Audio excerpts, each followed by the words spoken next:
مساء الورد والياسمين، مساء العسل، جمعة مباركة علينا وعليكم، وإن شاء الله دومكم سعيدين ومرتاحين، وإن شاء الله دائما تكونون بفرحة وسعادة. اليوم بسوي لكم مسخن بس بطريقة حمد الكبيسي، بطريقة حمد الكبيسي. بداش واحد يطلع لي بيقول لي هذا مش طريقة أردنية، مش طريقة فلسطينية.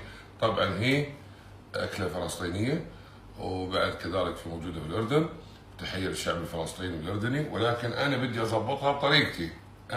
اسمعني، انا بدي اضبطها بطريقتي، يعني بدي ازيد لها اضافات، يعني بدها تزبط.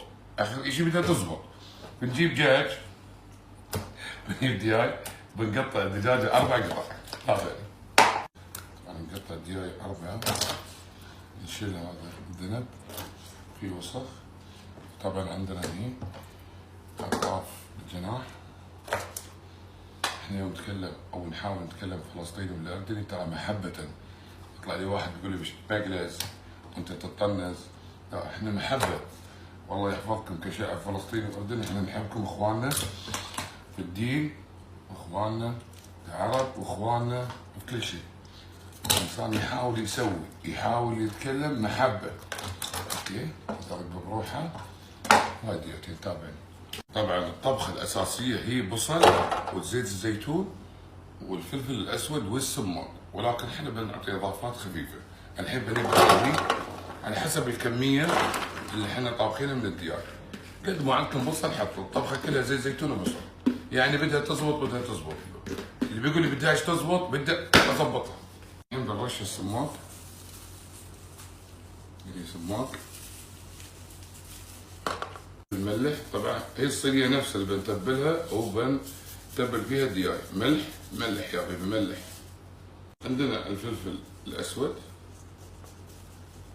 طبعا الكاميرا تشوفوها تعطي ان كمية كبيرة، انت قايس بعيونك، ما تقدر قايس بالملعقة او الخاشوقة اللي تستخدمها. عندنا زيت الزيتون الأصلي، هذا زيت الزيتون الأصلي، شرب زيتون لين ما تقول بس. الصحن الثاني زيت الزيتون. أنا بحط النوم الأسود، كيفك اللي يحب يحط يعطي نكهة حلوة وجميلة ولذيذة. ما دام شيء ما يضرنا نحطه، وما دام شيء يعطينا نكهة نحطه. والفلفل السبايسي، أنا من عشاق السبايسي، عجبني. دبس الرمان اللي يحب الحموضة، دبس يعطي نكهة ولون. وهني بعد نفس الشيء، دبس وحمض. والاخير انا مسوي عصير ليمون فريش، بحط تقريبا نص جلاس ماء. في ناس تجيب الخبز الافغاني، انا اجيب الخبز الايراني، او تجيبون الخبز الشبار كيفكم. هذا طبعا الخطوه الاخيره. هني اول شيء بنخلط، بنمكس كل شيء مع بعض، وبعدين بنحط الدجاج وبنتبله مع الصحن. يعني بدل ما تسوي 60 صحن سوي صحن واحد بس. اهم شيء تدعك عدل وتفتت وتبطل البصل، خليه متفتت عن بعضه ثاني.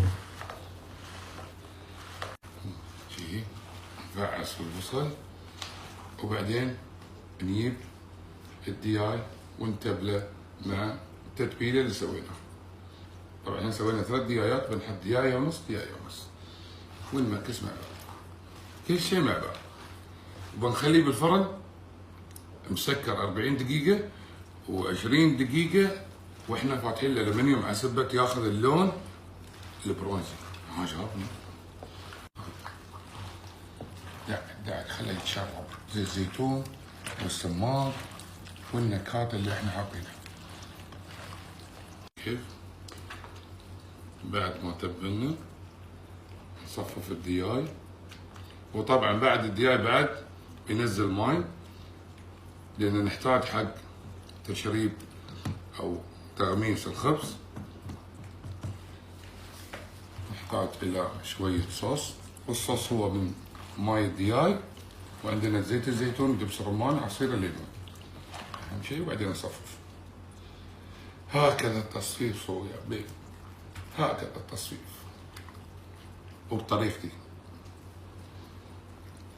نصفف ونرد مرة ثانية ندعك، خله يتشرب، ويفضل تخلوه متشرب 10 دقائق عشان التتبيلة تكون لذيذة. ودعكنا مرة ثانية، بندعك مرة ثانية. شوف كيف الصوص. وبنصفف ونخليه 10 دقائق يتشرب، وبعدين نحطه بالفرن مسكر بالالمنيوم. نشغل النار اللي تحت وعلى حرارة 220 زين، ونخليها 40 دقيقة، وبعدين نفتح القصدير ونخليه 20 دقيقة يتحمر. تابعني يا بيبي تابعني.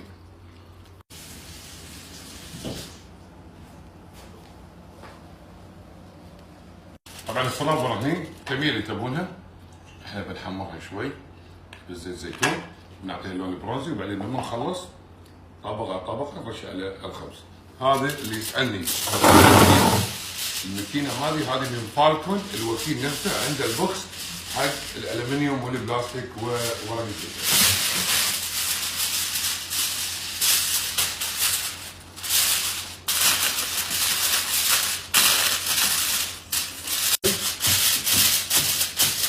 الثانية نسكرها، ممكن تكون عدل عشان البخار يطبخ البصل. طبعا لأن الصينية كبيرة بنحط واحدة تحت واحدة فوق. عندنا النار اللي تحت 220، اللي فوق مسكرة. طبعا هذا طباخ جليم غاز في عملية دوران الحرارة. اللي ما عنده دوران حرارة يفتح تحت وفوق 200، خليه 40 دقيقة، وبعدين يفتح الالمنيوم ويخليه 20 دقيقة يتحمر الدياي والبصل، يعطي نكهة جميلة. ونسكر عليه على نار 220 لأنه مشغلين نار تحت. الحين بنحمر ونجهز الصنوبر. زيت زيتون، صنوبر، ونعطيه اللون البرونزي ونخليه جاهز حق المسخن اللي سويناه. نحرك بس ما يحترق بالجنب، ولون يتحمر ولون ما يتحمر. زيت الزيتون عجبني كثير وصحي يا بيبي.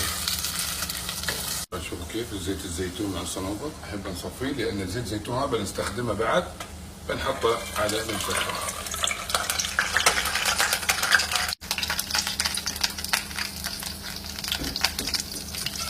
نصفي الزيت عدل عشان ما يكون رطب. نستنى عليه لين ما نحطه فوق الخبز مع المسخن. وايد حلو الصنوبر، يعطي نكهة وجمالية.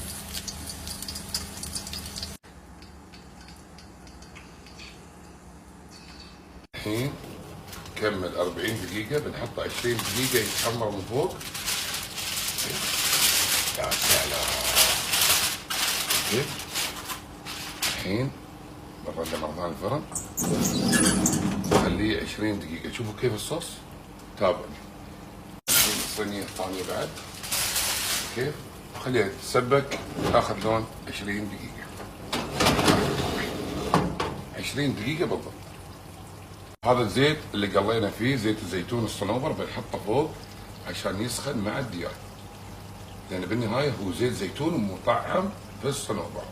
مثل ما قلنا نحطه 20 دقيقة ياخذ اللون الدياي.